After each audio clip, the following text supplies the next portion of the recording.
Good morning, world. Cece here. If you're anywhere near my age, then maybe you'll remember this old saying, sticks and stones may break my bones, but words will never hurt me. I remember hearing it as a kid. Teachers said it, parents said it. We all knew it. The other day I got curious and I looked it up. Turns out that little saying has been around since the mid-1800s. No one knows exactly where it came from, but obviously it was meant to teach children something important: emotional resilience. And then somewhere along the way, I think we forgot the lesson. Now, before you get upset with me, hear me out. I'm not saying words don't hurt. I mean, heck, I've been bullied. My freshman year of high school wasn't exactly easy. Unlike today, I didn't have much of a voice back then. I remember what it felt like to have someone's words stick with me. Words can absolutely hurt. But I think we've accidentally started teaching ourselves that once words hurt us, they have to stay. Or that maybe somebody needs to be punished for saying them. And I don't really believe that's true. In fact, if I'm being honest, the person who said the cruelest things to me over the years wasn't somebody else. It was me. Think about that for a second. How many times have you repeated something about yourself that somebody else may have only said once? I'm not good enough, or I'm too old, I'm too fat, I always mess things up. Maybe someone else planted the seed, but we've been watering it ever since. That's the part we don't talk about enough. I'll use myself as an example. By today's standards, I am overweight. Sure, I'm not going to argue with that. But here's what changed. Years ago, if someone called me fat, it would have ruined my day. Not because they said it, but because I already believed it.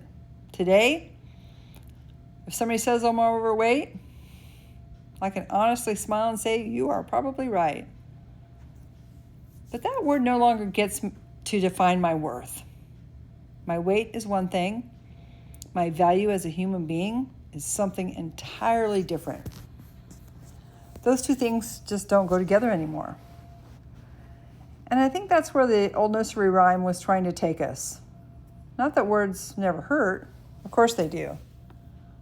But just because someone says them doesn't mean they deserve a permanent place in our mind. Think about how we live today. Every day our email fills up with junk. Our phones ring with spam calls. Social media is full of comments from people we've never really even met. And just because something shows up doesn't mean we have to open it. We don't have to answer every spam call. We don't have to read every piece of junk mail. And we certainly don't have to take every social media comment to heart. So why do we do that with people's words? Maybe the better question is this: who decided they belong there? The next time someone's words sting, pause for just a second and ask yourself, is it true? If it is, maybe there's something to learn. If it isn't, why are you carrying it or even caring? Then ask yourself the important question: who said it? Is this someone whose opinion you've earned the right to value? Or are they simply handing you their own frustration? And finally, ask yourself the question that changed everything for me. Do these words deserve a place in my mind? Not every word does. Some words teach us or encourage us, and some words belong in the junk folder. Because here's what I'm not going to say I've learned. I'm going to say here's what I'm learning. You can't stop people from talking. You can't stop criticism or opinions, but you can decide which words you keep and which ones you delete. Maybe that's what Sticks and Stones was trying to teach us all along. Not that words never hurt, but that they have more power. Actually, we have more power over them than we realize.